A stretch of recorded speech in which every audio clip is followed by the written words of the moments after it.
Selamat datang di serial kursus reparasi handphone.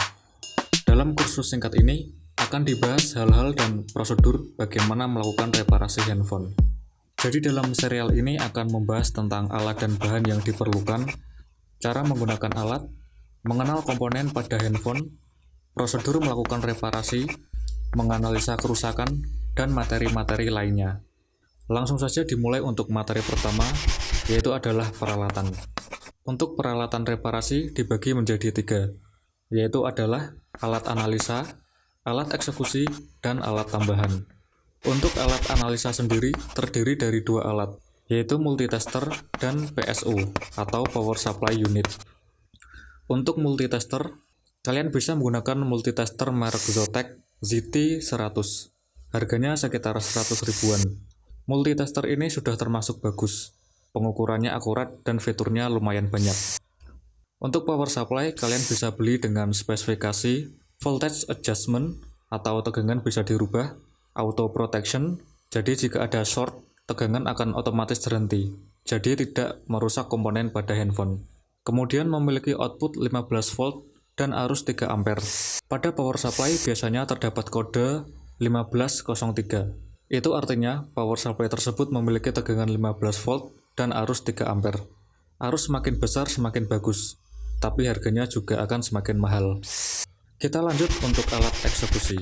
Untuk alat eksekusi ada 4 alat, yaitu rework station atau blower, solder station, shot killer atau MBR, dan personal komputer.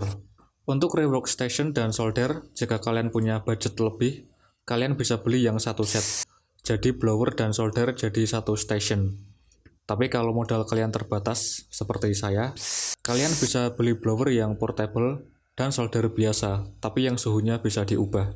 Kemudian untuk MBR, jika dana kalian terbatas, kalian juga bisa rakit sendiri. Tutorialnya banyak di YouTube, atau mungkin jika ada kesempatan saya akan buatkan video tentang cara merakit MBR.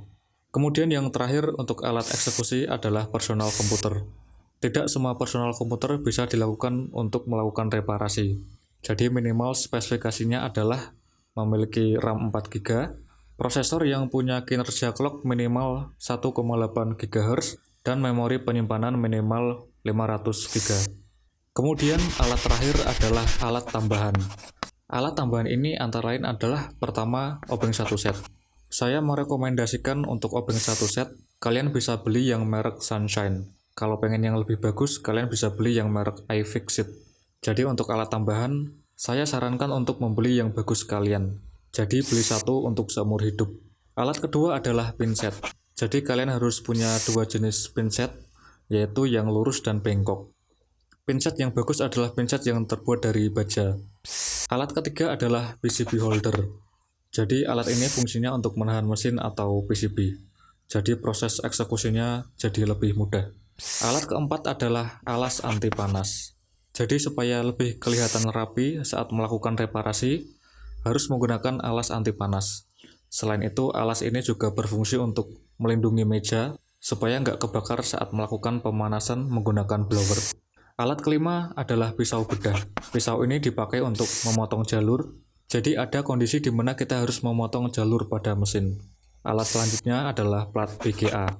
Alat ini digunakan untuk ACP IC, angkat cetak pasang IC. Banyak kasus di mana komponen IC itu harus dicetak ulang kakinya. Karena lama-kelamaan timah pada IC bisa terjadi retak, patah, dan korosi. Alat ketujuh adalah tang potong. Tang yang digunakan adalah tang yang ukurannya kecil. Kalian bisa beli yang merek Tekiro, karena merek Tekiro biasanya anti karat.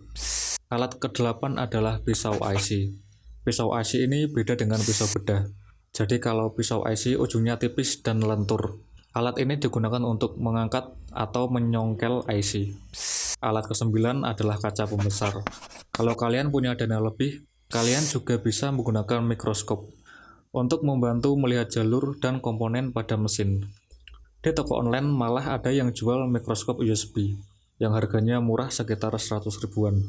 Kemudian alat yang terakhir adalah alat congkel. Alat ini ada berbagai bentuk. Ada yang bentuknya segitiga, ada yang berbentuk batang, dan ada juga yang berbentuk pipih. Kalian bisa beli semuanya, karena sewaktu-waktu pasti akan dibutuhkan. Jadi itulah peralatan minimum yang harus dimiliki untuk melakukan reparasi handphone. Kita akan teruskan materi lainnya di video selanjutnya.